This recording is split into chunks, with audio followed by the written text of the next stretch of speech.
Bismillahirrahmanirrahim. Assalamualaikum warahmatullahi wabarakatuh.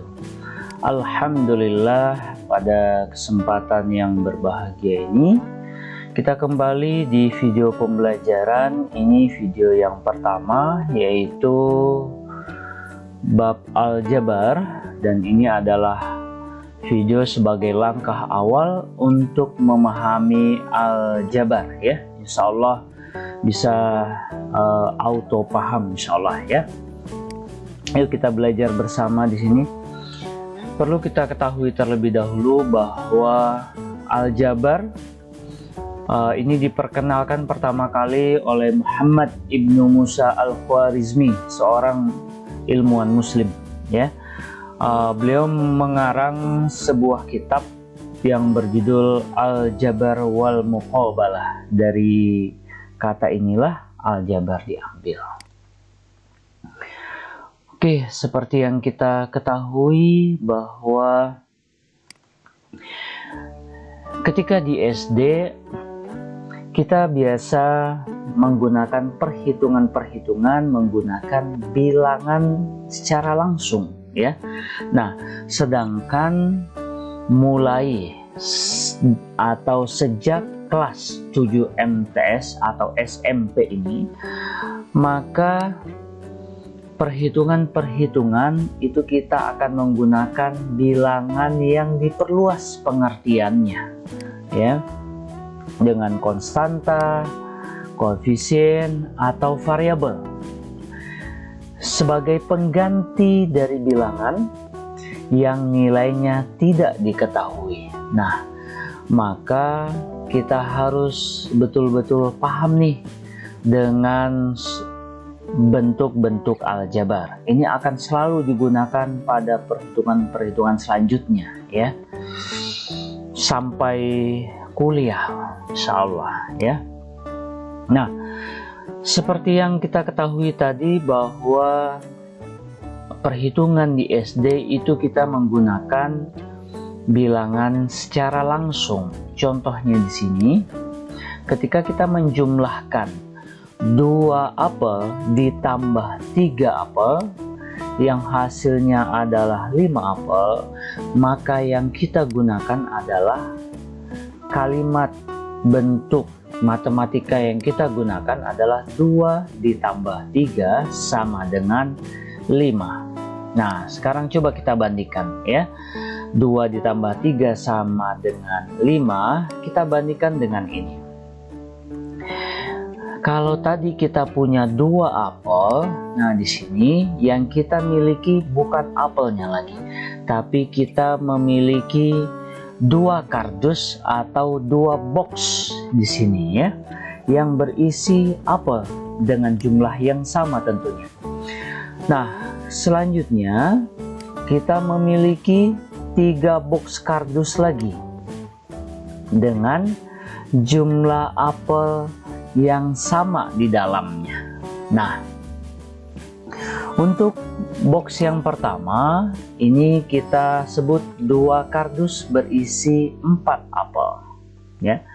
Kemudian kelompok yang kedua ini kita sebut 3 kardus berisi 4 apel. Oke ya. Nah, dari kata kemudian keseluruhannya berarti 5 kardus berisi 4 apel. Ya. Bisa dipahami ya. Nah, selanjutnya dari kata 2 kardus berisi 4 apel, maka kita bisa buat perhitungannya seperti ini.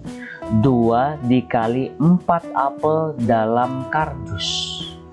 2 dikali 4 apel dalam kardus. Betul kan? Nah, berikutnya dari 3 kardus berisi 4 apel, kita bisa tulis perhitungannya menjadi 3 dikali 4 apel dalam kardus. Nah, berikutnya sama dengan 5 kardus berisi 4 apel, kita tulis perhitungannya menjadi 5 dikali 4 apel dalam kardus. Perhatikan perubahannya dari 2 menjadi 2 kardus berisi apel menjadi 2 dikali 4 apel dalam kardus. Begitu juga dengan 3 dan 5 sama ya.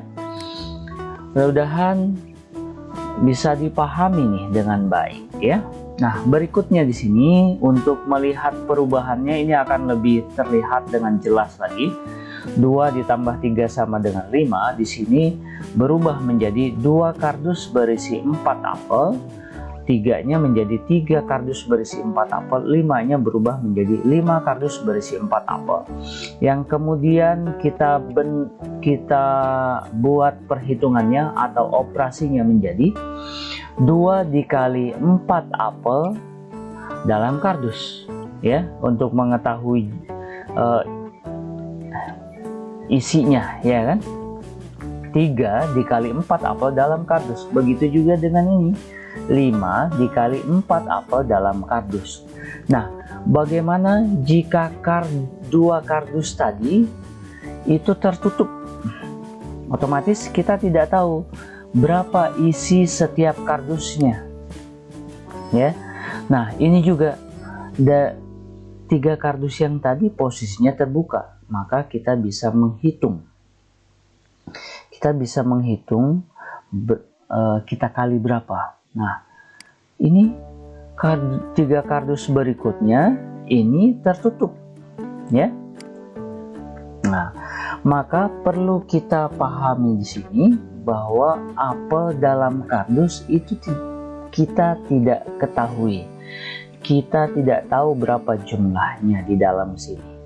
Nah, dari sini kita bisa mengumpamakan, memisalkan ya. Kita misalkan dengan X.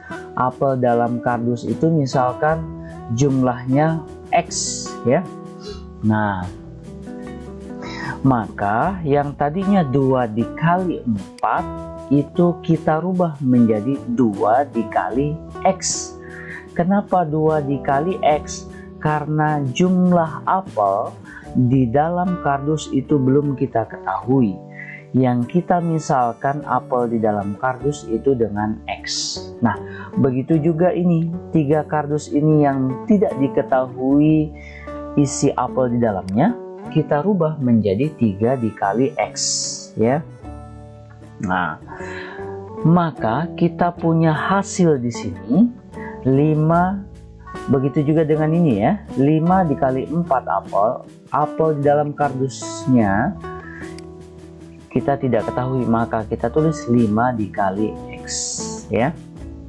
Nah, 2 dikali X, cara penulisan 2 dikali X itu cukup ditulis dengan 2X saja ditambah, nah sama dengan yang ini juga, 3 dikali X, penulisannya cukup ditulis 3X ya, sama dengan 5 dikali X, 5X.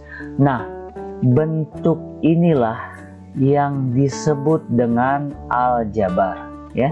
Bentuk inilah yang disebut dengan bentuk aljabar ya. Coba dibandingkan 2 ditambah 3 sama dengan 5. Di sini 2X ditambah 3X sama dengan 5X. Bisa dipahami ya? Oke. Mudah-mudahan ini bisa menjelaskan apa itu aljabar ya. Nah,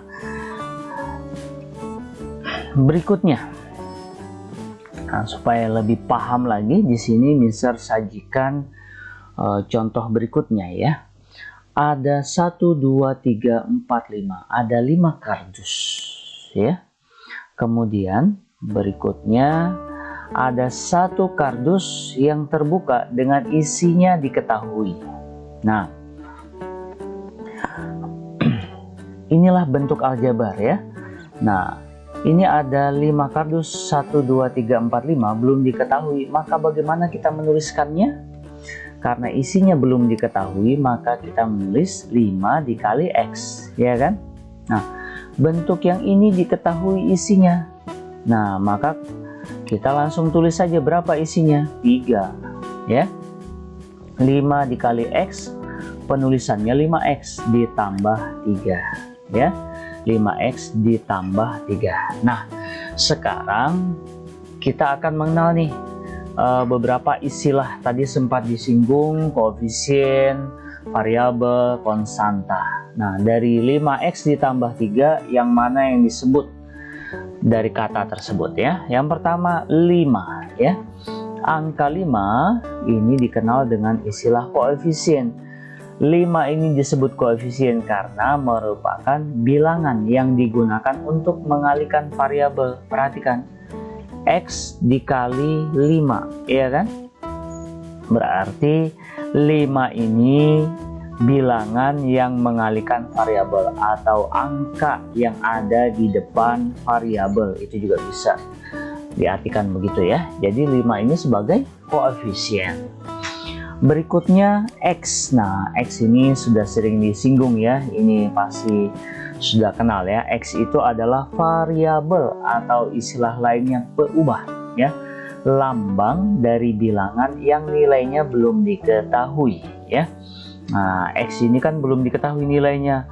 Berapa banyak apel di dalam kardus belum diketahui, maka kita simbolkan dengan X. Pertanyaannya, apakah harus selalu X? Tidak selalu X ya. Bisa yang penting variabel itu huruf ya. Mulai dari A sampai Z bisa digunakan. Itulah variabel ya.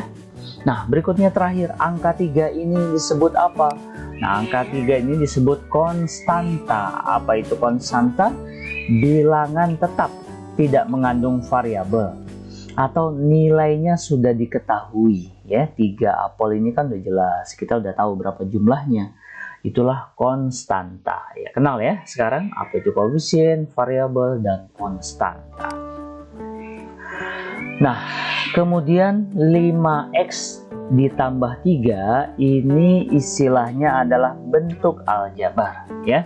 Nah, di dalam aljabar itu bentuknya macam-macam. Ada yang bentuknya 7a, ada min 4b, 2x pangkat 2, x plus 2y min 6. Yang penting ada x dan y-nya itu adalah bentuk aljabar. Saya ulangi, apapun operasinya, apapun bentuknya, jika ada X, ada huruf di dalamnya, maka itu kita sudah berbicara bentuk aljabar. Ya. Nah, bentuk aljabar ada diistilahkan dengan suku ya. Nah, kita perlu tahu juga nih 5x seperti di video sebelumnya tentang bilangan bulat. Di sini kita perlu lingkari nih bagian per bagian. 5x kita lingkari, 3 ini jangan hanya dilingkari 3-nya saja, tapi tanda di depannya juga perlu dilingkari ya. Nah, maka di sini ada 2 lingkaran, inilah yang kita sebut dengan suku 2 ya. Bagian per bagian ini disebut dengan suku ya, suku 2. Berikutnya 7a kita lingkari. Nah, hanya 1 maka disebut suku 1 atau suku tunggal ya. Suku 2, suku 3 dan seterusnya disebut suku banyak. Kemudian nah yang ini sama ya, kita lingkari, ini juga kita lingkari, ini suku 1 ya. Oke, berikutnya yang terakhir nih, x plus 2y min 6 kita lingkari bagian per bagian ya. Nah, ini disebut dengan suku 3 ya. Jelas ya tentang suku. Nah, kemudian dari suku-suku tersebut tentunya ada suku yang sama ya, seperti di Indonesia.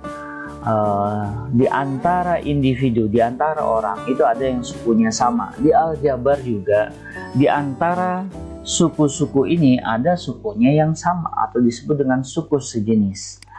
Diartikan sebagai suku-suku yang memiliki variabel atau kombinasi variabel yang persis sama ya. Jadi harus persis sama, termasuk pangkatnya juga sama. Jadi variabelnya atau kombinasi variabel seperti ini ya.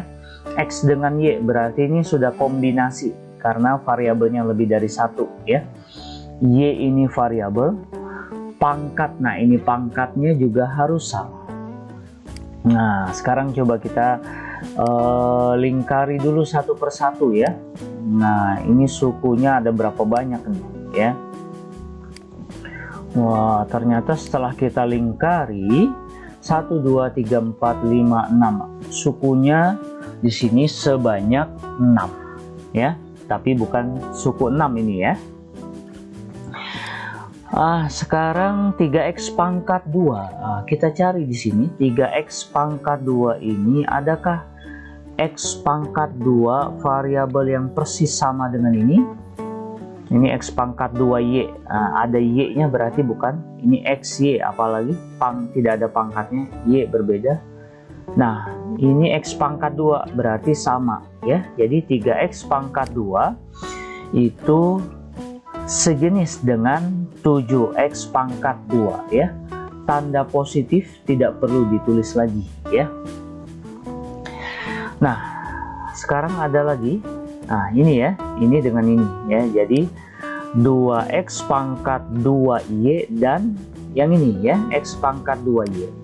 Nah, negatifnya harus ditulis lagi ya.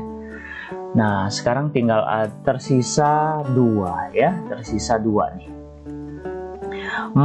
Min 4xy dan y. Nah, ini kalau kita tentukan ini termasuk suku y yang bagaimana ini?